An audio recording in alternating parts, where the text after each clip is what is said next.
Bischoff era of SmackDown lasted a couple months, and well, it was going, and now it's gone. What's up, folks? Fred Richani, TSC, your home for breaking news updates, interviews, and everything in between. If you're new here, please consider subscribing. WWE just put out a press release saying that they have replaced Eric Bischoff, former WCW executive, as the executive creative director. So here's a press release. WWE names Bruce Prichard executive creative director of SmackDown. WWE today announced that it has named Bruce Prichard the executive director of Friday Night SmackDown, reporting directly to WWE chairman Vince McMahon and CEO Vince McMahon. Prichard will oversee the creative development of Friday Night SmackDown on Fox and ensure integration, across all platforms and lines of business, replacing Eric Bischoff. Prichard brings nearly 40 years of experience in sports entertainment with an extensive background in character development and creative storytelling. Eric Bischoff did not last long. If you recall, a couple months back, Sports Illustrated broke the story that WWE hired Paul Heyman to be executive director of Raw and Bischoff to be executive director of SmackDown. In other words, they wanted two shows with two distinct identities, and the creative buck presumably stopping with both guys. Now, we all know that at the end of the day, Vince McMahon's the one with the final say. Vince McMahon's the one with the majority of the say. But in the last couple of months, Raw at least has had a notable difference. There's been some really good stuff and some really terrible stuff with Paul Heyman's fingerprints on it. And I'm a huge Paul Heyman fan, but Mike and Maria stuff, Lashley and Rusev with Lana, not good. In the case of Eric Bischoff, SmackDown's been a little hard to pinpoint. Like, what's a Bischoff idea? What's a Vince McMahon idea? Do they both just have really bad ideas? And from what I understand, based on a recent podcast Dave Meltzer did on Wrestling Observer Radio, he said that Eric Bischoff's been seen in catering, pretty much alluding to the fact that Bischoff has not a lot of power and isn't really doing much. And I figured, okay, like, is he going to become an on-air character? Are we eventually going to see some things? I heard that he was high on Baron Corbin, and that's why they drafted Baron Corbin to SmackDown. And now we get this news. So does this mean Eric Bischoff's fired? Does this mean he's going to be an on-air character? Does this mean he's just going to be paid handsomely to live in Connecticut and spend his money on taxes and property fees? I don't know. I don't really know. All I know is that he made a huge move from Wyoming all the way to Connecticut, which ain't cheap to live in, kids.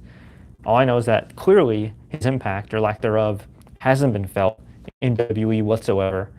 And I guess if there's one silver lining, if you're WWE, it's that you kept him away from AEW, but how much of a real difference maker is he? I don't think a big one. I mean, I guess he's technically a media now, or an influencer with this podcast, 83 Weeks, and they didn't want a guy that on a major podcast platform promoting AEW every week. I mean, I don't know. Seems like a lot of money to spend on Eric Bischoff at this stage, who failed in TNA, didn't do so well with recent TV projects, reportedly went bankrupt, and, obviously unfortunate for anybody to go through. I still respect his body of work, but, wrestling, kind of like football, kind of like any sport, it's about what have you done for me lately. And lately, while Eric's made some entertaining podcasts, done some entertaining interviews, from a creative standpoint, not done much, zero, if you're led to believe what people are talking about in WWE. So how does this change things? I mean, from what I understand, Bruce Prichard was already a creative director for WWE. He's already been in Vince McMahon's ear. He's been back for almost a year now.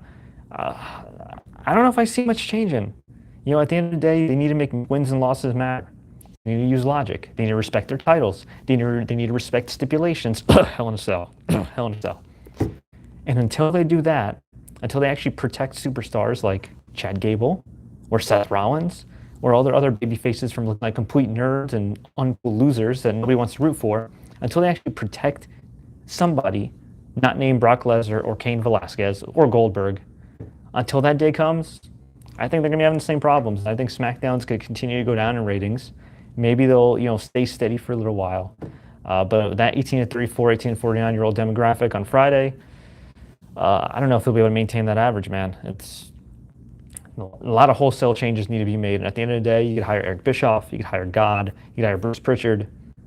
The buck stops with Vince McMahon, a man in his mid-70s who's clearly lost a lot of it. And with the XFL coming up, with the draft just having wrapped up today, good luck, Vince, trying to manage all of that. But folks, I want to hear from you. If you were hired to be the executive director of SmackDown, changes would you make? And do you think that Bruce Prichard is going to make any difference whatsoever at this point? Let me know. Leave a comment below if you enjoyed this update. Like, share, take care. Don't forget to subscribe and enable notifications for more updates like this. And until next time, everybody, as always, enjoy the matches. And Eric, I guess enjoy the paychecks.